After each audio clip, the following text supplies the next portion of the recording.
I used to just sit there and listen, and then you would pester me with questions and things of like, what would you do in this situation? What would you do in this? And so I just learned and absorbed for about a year and a half until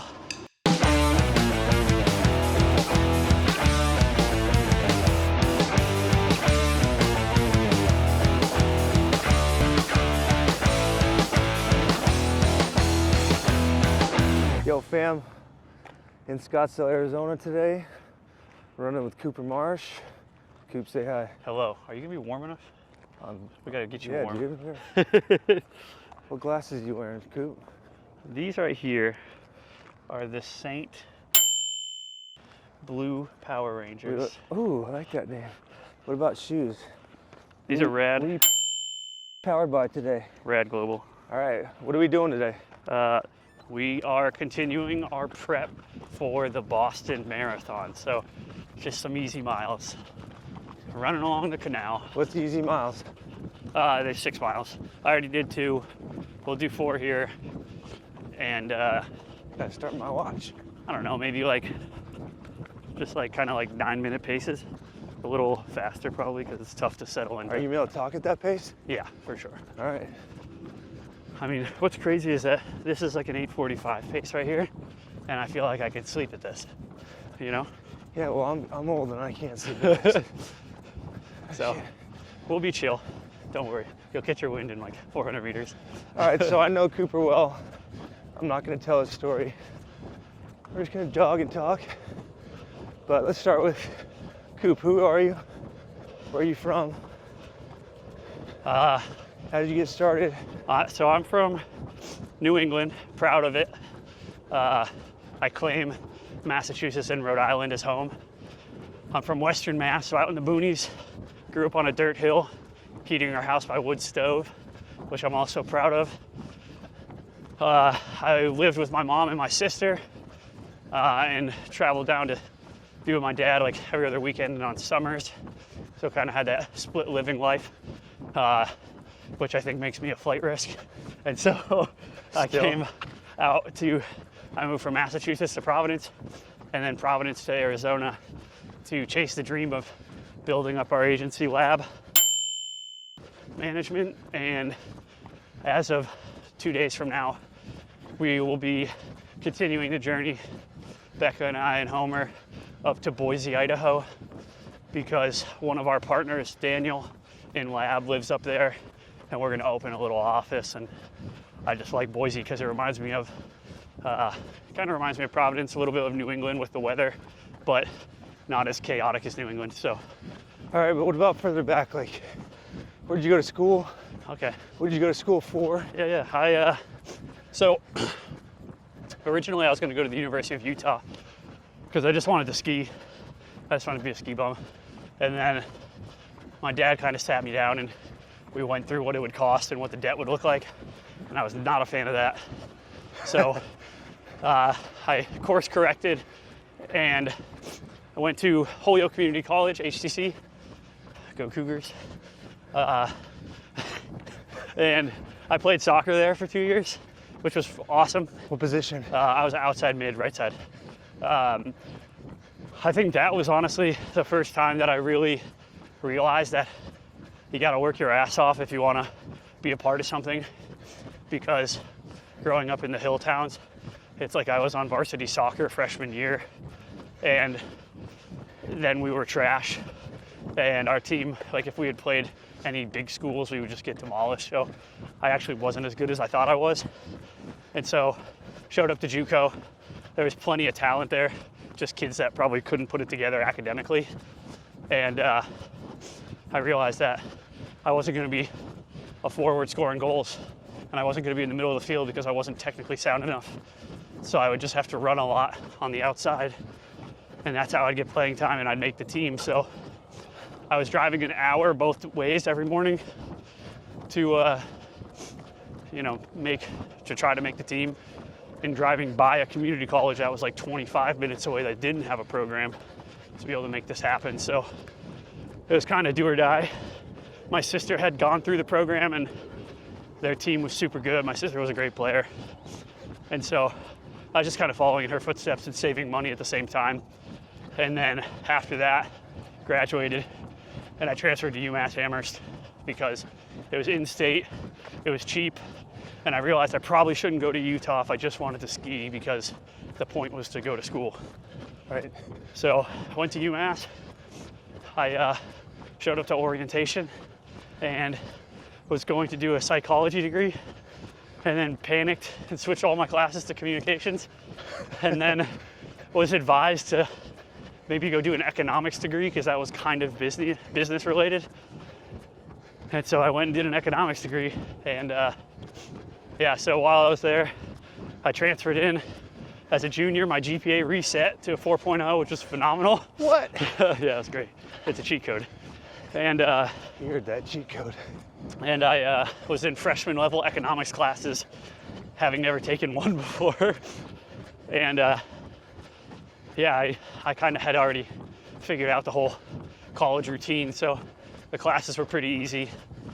I finished up the semester with like a 3.98 or something like that. And then I looked around and I thought, you know, I should study abroad somewhere special, but also maybe to bolster my resume a little bit. So I went to the student affairs office and they said, "What's your GPA?" And I said 3.98. And they said, "Oh, the guy used to run the program between University of Georgia and Oxford. He said, I'll just put you in through the back door, you'll go to Oxford." And I just said, okay. So the back door. I filled out a one-page paper with my address and my t-shirt size, and I was off to England. So I went, studied abroad there, played lacrosse for the university, played soccer, played rugby. Met Jim Peskett while I was also coaching at a CrossFit gym Our over boy there. Jim. Shout out And to Jim. Jim introduced me to Extreme Endurance, which is a phenomenal recovery and aerobic threshold boosting product. And Wait, so is that how you learned about that's how I learned about X Endurance. Yeah, it was Jim Peskett. And so then, having really been bit by the CrossFit bug at this point, I came back to the US and I applied, or I emailed to ask about if there was a job. And X Endurance was still kind of, you know, getting their feet wet. This is 2014, so you guys have been around for like 6 years at that point, but Yep. you guys were pretty focused predominantly in the West and kind of growing East.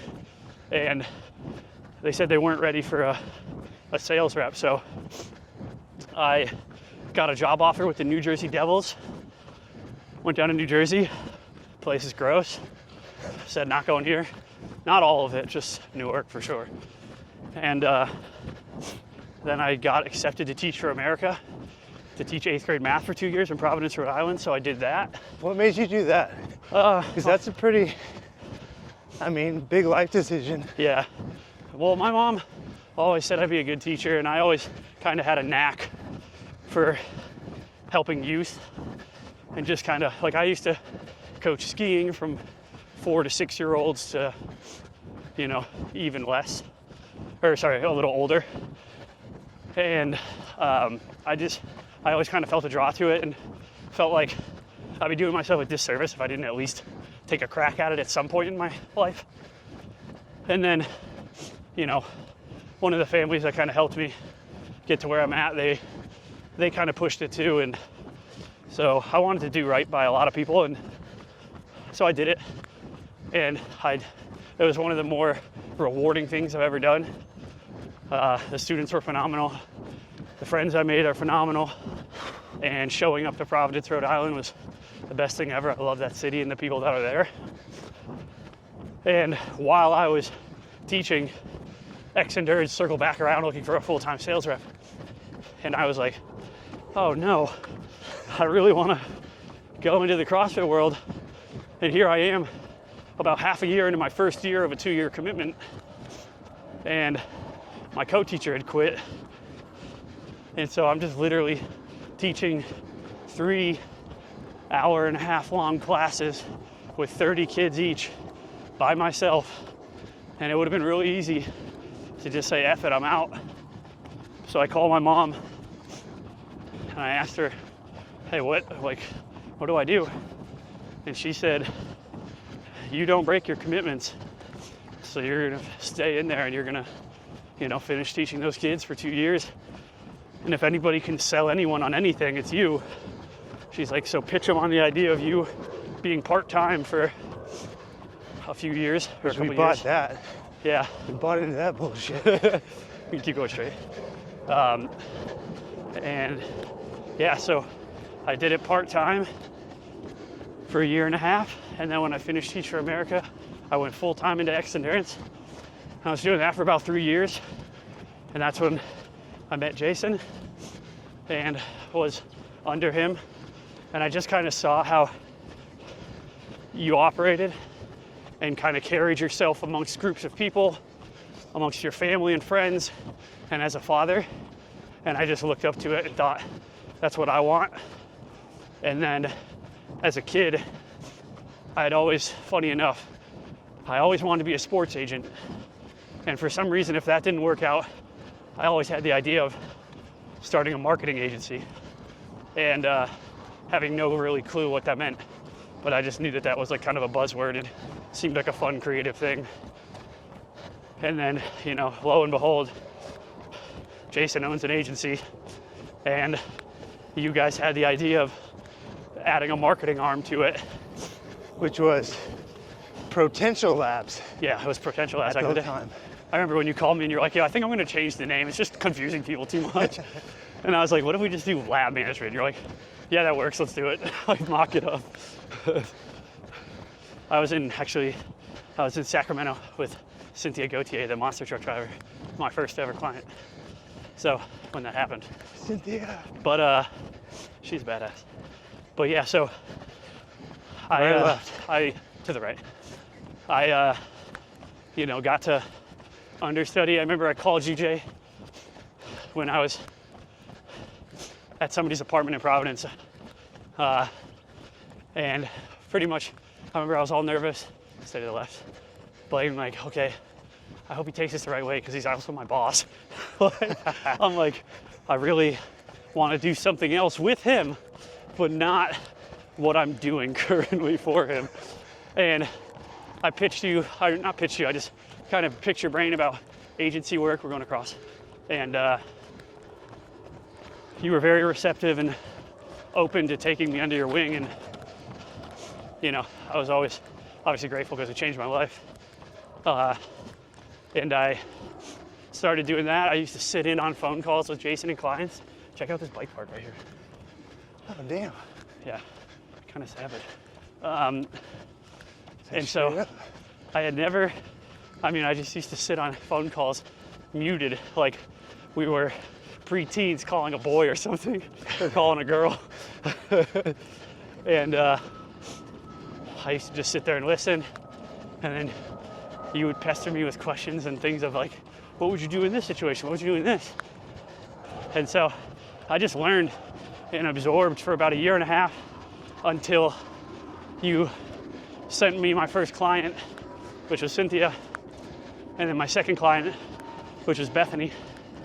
And yeah, so now that's the biggest takeaway I tell people who want to get into the space is you really need mentorship because this isn't a game, it's people's livelihoods.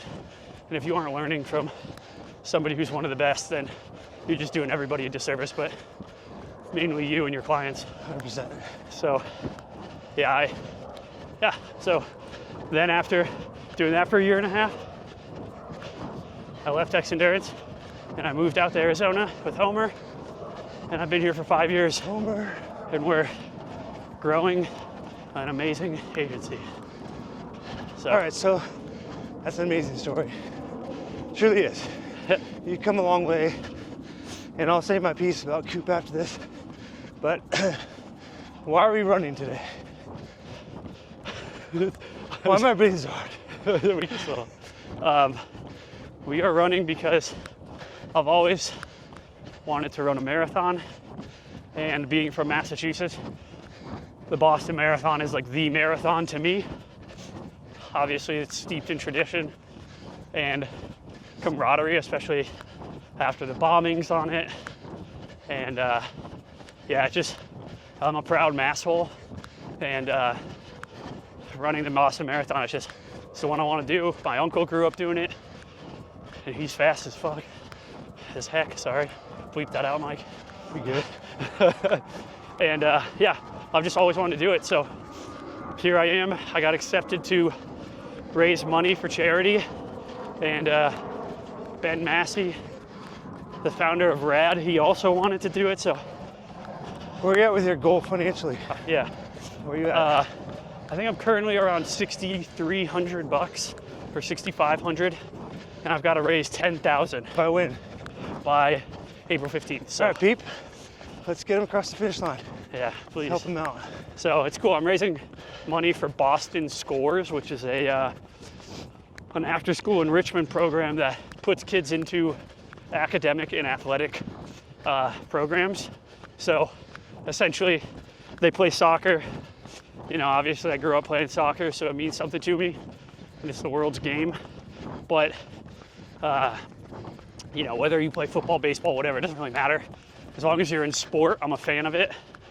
And I think, you know, as long as you like sports, you should be supportive of a program like this because it keeps kids off the streets and out of trouble and learning discipline and camaraderie, teamwork, etc. But also, there's an academic component too, because, you know, awesome. can't do athletics without the academics. So, yeah, it's a very cool charity, and I'm very lucky to be chosen to help raise money for them because I don't think I'm qualifying for Boston anytime soon. And when's the race? It's April 15th, Marathon Monday. Marathon Monday. Also my sister's birthday. Happy birthday, Corey. So Speaking of masshole, how many years have you lived in Arizona? I've been here 5 years. It'd be 5 years February 28th or like March 1st. So Why is your license plate still Mass? because I hate the DMV. DMV sucks. So a couple questions from, you know, just people that Neo's gonna run with you. What are some future goals, if not future, like for 2024? 2024 goals are to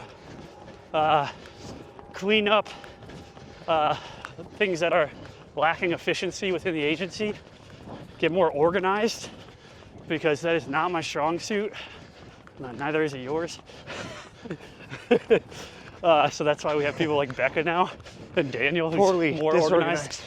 with accounting. So the goal is to really streamline processes so that we're doing the best by our clients we can possibly do, but also make sure that it's freeing up time for us to go do what we do, which is get in the trenches and scour for deals and negotiate contracts so that athletes can live their best life.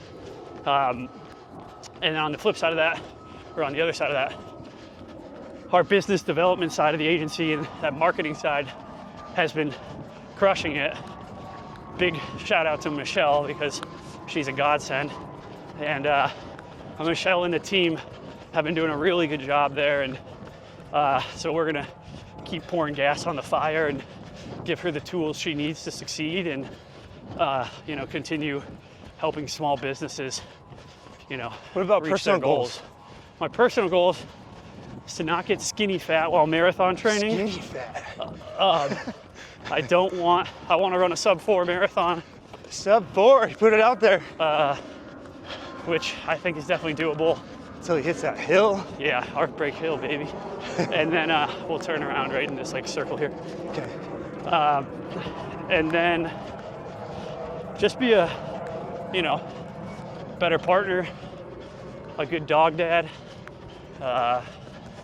Just make sure I try to get off my phone more. God, that's so hard. Yeah, it's so hard. Right? It's like, it's honestly like devastating when I think about It's terrible. how addicted I am to it. It's like it's work, it's mindless scrolling, it's all of that. Really, I think that's probably my biggest goal for 2024 is to just be more present where my feet are, because I travel a lot for work and I see a lot of people, but are you really seeing people when you're just sitting next to each other and staring at your phone? Not really. So life's too short to not to not really soak in the moments with everybody. And yesterday, Becca and I went for a sunset walk with Homer for his birthday up to the hole in the rock. Homer. And He's getting all the shout outs. he turned 7, which makes me sad because I want him to be 1 still, but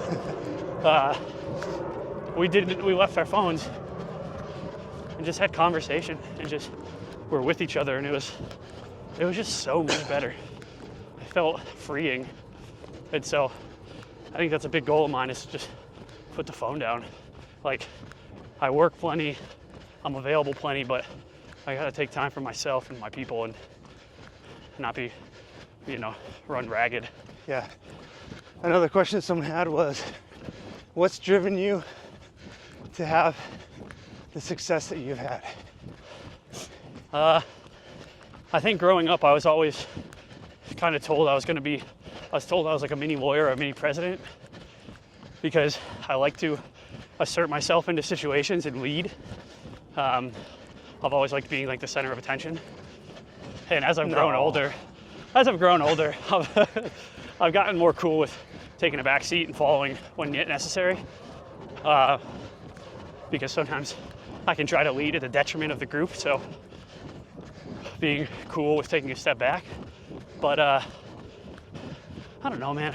I think I just have this like burning desire to prove people wrong, and I don't know who exactly I'm trying to prove wrong. I mean, I might know deep down, but Yeah, you don't have to say it. You don't have to say it. So, yeah, I don't know, man. I'm competitive, and I also feel like once I started working for Lab and then eventually like myself as an owner, I feel like I cracked the code on all things of like, not all things life, but I cracked the code in terms of owning my own time, and I don't ever want to go back. Yep. And so it's very important to me to make sure that this works. You said you travel a lot. Yeah. Where's the favorite place you've been? Oh man, I mean, favorite place I've been in the States is, it's gonna sound so lame, but Lake Martin, Alabama. It's just a slice of heaven out at the cat's house, friends, wake surfing, smoked brisket on the porch at sunset. Like, it does not get better than that. Favorite place I've traveled, not through work, probably maybe Iceland. And then favorite place I've traveled for work is split between either the UK or Australia. Australia is amazing, but my heart, I think, is in the UK. Yeah. London. Just love it. What do you like to do besides work? Work out, cuddle Homer, go to sporting events, play pickleball, occasionally golf. I don't know, man, just float and do my thing. I just like being with the homies. So, yeah, it's not too complicated. Whew. How you feeling? Good. Just gotta catch my breath here. You have a nice downhill coming up here. So. Look at that view. Yeah, it's a pretty nice little farm over there. But it's cool, man. Papa goes right over there.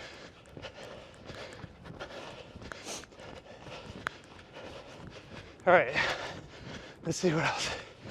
Do you want me to hold Any the other stick for a bit? There you go. Hold it here. Favorite genre of music? Oh man, that's so hard. I listen to literally everything. Not gonna lie, if I was just running right now, I'd probably listen to Taylor Swift. All right. But I would say favorite genre is probably kind of like maybe old school, not old school, but like 2000s rap type deal. That stuff gets me up. Favorite song right now? Favorite song right now? Well, I would say this is going to be a deviation, or an offshoot of what I just said, but I really like folky camp. So anything camp. So like, Believe. It's probably one of my favorite songs right now because it makes me think of Becca. Who's the artist? Camp. C-A-A-M-P, Oh, Camp. yeah. But if it was something in line with what I just said, like a rap song, honestly, Stormzy, the British rapper, is awesome. So, you know, go listen to him. What's your nutrition like? So Justin from CBG helped me dial me up a little bit. Talk about why Justin's different than any other nutrition coach. A lot of nutrition coaches kind of in this space are, they're macro heavy. And I'm not a huge fan of counting macros anymore.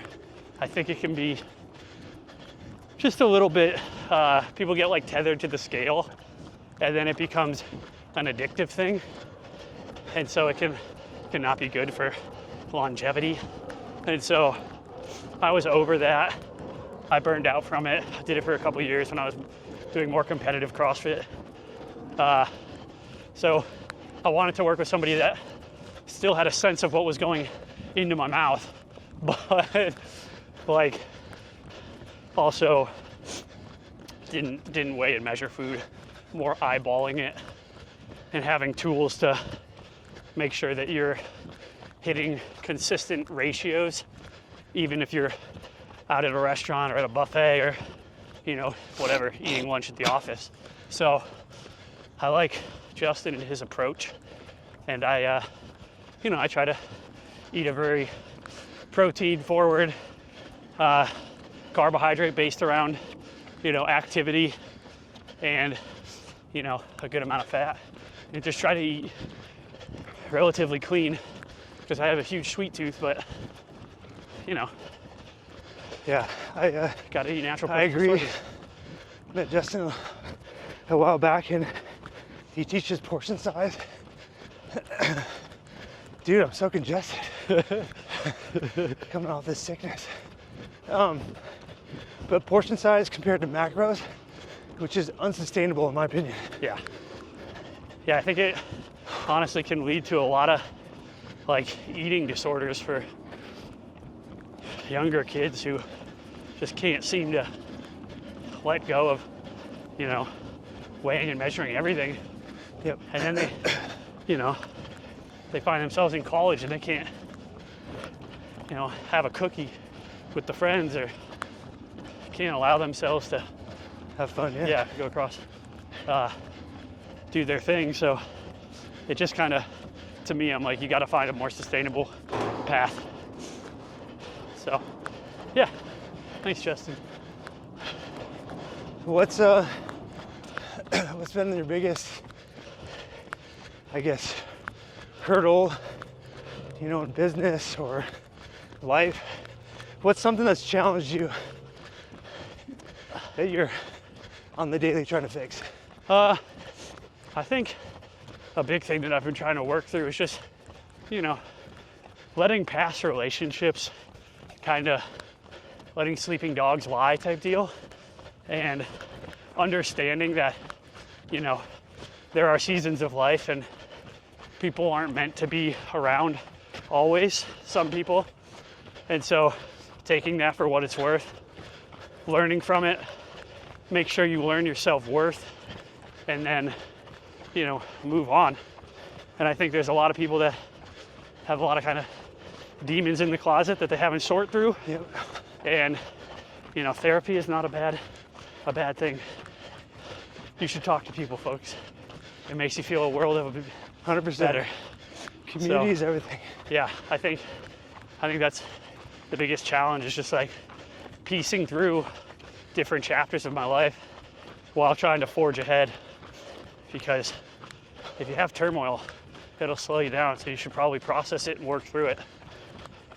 What's the best piece of advice you've gotten? Don't be an idiot. Don't be an idiot. Just said Dwight from The Office. Do you have a mantra? I mean,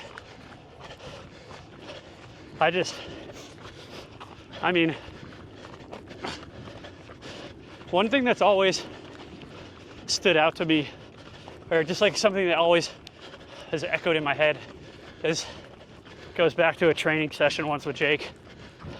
He's like my brother, Jake Marconi. We were training, me, him, probably Josh Cannon's there, maybe Matt Quinn or something, our squad, and I had snatched 185 pounds, but hadn't done it for like 2 years. And it was just pissing me off because it was just in my head. And I went up in weight, missed, went down in weight, got back into a rhythm, and then went up again and hit it.